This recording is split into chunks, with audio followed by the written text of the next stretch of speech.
checking out the Ford Performance aluminum one-piece drive shaft designed for the 2007 to 2012 Mustang GT500s. Now this is going to be a great option for GT500 owners looking to upgrade to a lighter, stronger drive shaft to improve performance, handling, overall durability, and drop their weight.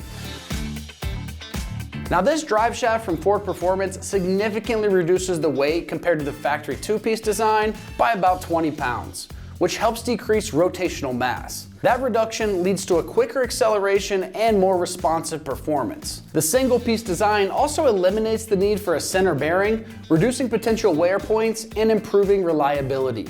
Designed with a high-speed precision balance, this drive shaft minimizes vibrations and ensures smooth operation even at those high speeds.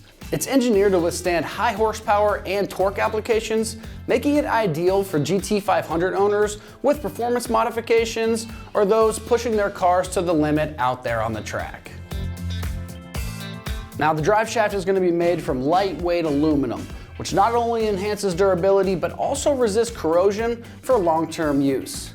This material offers a superior strength to weight ratio compared to the steel alternatives, giving you confidence in both performance and its reliability. It features these 1350 U-joints and comes fully assembled, ready to go.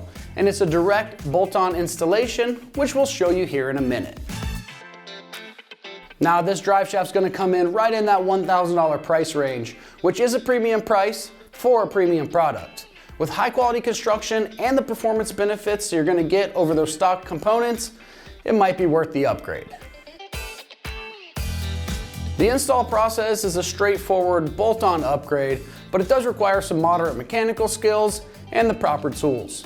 It's rated at 2 out of 3 wrenches on our difficulty scale, and you can expect the job to take you about 2 hours. Now let's see exactly how this goes on with an install video from one of our American Muscle customers. A 12mm star pattern, and then for mine, it's a 5/16 hex nut.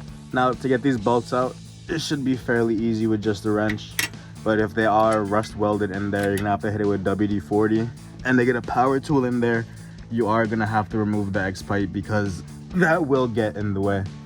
But I'm gonna show you how, when my friend rotates the wheel, it'll rotate this, you can access another bolt. Take the handbrake off and move the wheel. All right, stop. As you can see, now we have a fresh bolt to take off. And we just continue going like that all the way around. And as you see for the rear drive shaft, same situation. You loosen the ones you can reach. You have your buddy take the handbrake off and spin the tire. Stop. And then you can reach another one. Break it. Handbrake, please. Break it. Yeah, every time you go to take a bolt off, if both tires are off the ground, the drive shaft will spin on you, so you will have to put the handbrake up and down to reach all the bolts. All right, so whichever side you started on first, whether it be the side with the 4 bolts in the front or the side with the 6 in the back, make sure whichever one you do first to leave one of the bolts in so that the drive shaft doesn't just fall on you and you take all the bolts out. As well, I do recommend doing the rear first if you're like me, because when it drops, it'll just sit on the exhaust and you don't have to worry about it going anywhere while you go out and take out the bolt up there. You should be able to just slide it out, and I'll catch that in the next part of the video. All right, so you take the one bolt out in the front. I just have my friend doing it for me just to make it quicker. You don't need to, because like I said, it'll sit on the X pipe, but it should just pop out. Once again, if yours is rust welded onto there, you're gonna have to hit it with a hammer, hit it with WD-40, hit it till it falls out. And now the old part is out. To put the new one in, everything just in reverse. All right, so putting the new drive shaft in, same way we took it out. Just slide it over your exhaust. That's where it reaches down there. And like how I said before, if you have a friend with you, it makes it easier. You can just line it up back there, but if you are by yourself, it will just hang there. Now you'll see him lining it up over there.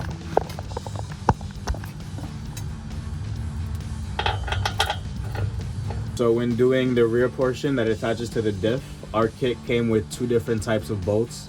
The first one is just a normal hex bolt like this, and the second one requires the actual like long hex bolt to screw in. Now what these two are, these are for the support of the drive shaft. So one will be going on the bottom while the one will go right across from it. And when you're putting the drive shaft back in, I found it easier just to put the bolts in before actually bringing it up to make it level, because as this moves, you're gonna have no space to get these bolts in and out. So it'll just make your life easier. So now, as you can see in this portion, putting the bolts in help us even more. So when we line up the bolt holes, you're gonna see I have the drive shaft pushed more out. So it makes it easier to align with the bolts because you can stick your finger in there and feel where the holes are actually at. And also, when it comes in more, it'll actually sit flush, because this circle is really hard to line up initially without putting the bolts in first. Once the bolts are in, you could just smooth it in, and I'll show you that after I get all of these in. Now as you see, as we tighten these bolts, the black flange will actually get pressed in.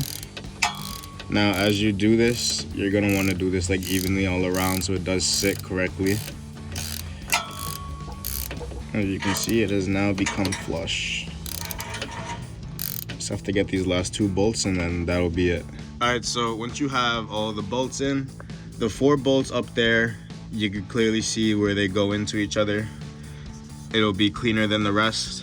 As for the back, we'll just do one last check. Make sure that these 2 support bolts, they are in where the drive shaft loops towards like this, because you'll have no space to actually Allen key down the rest of these.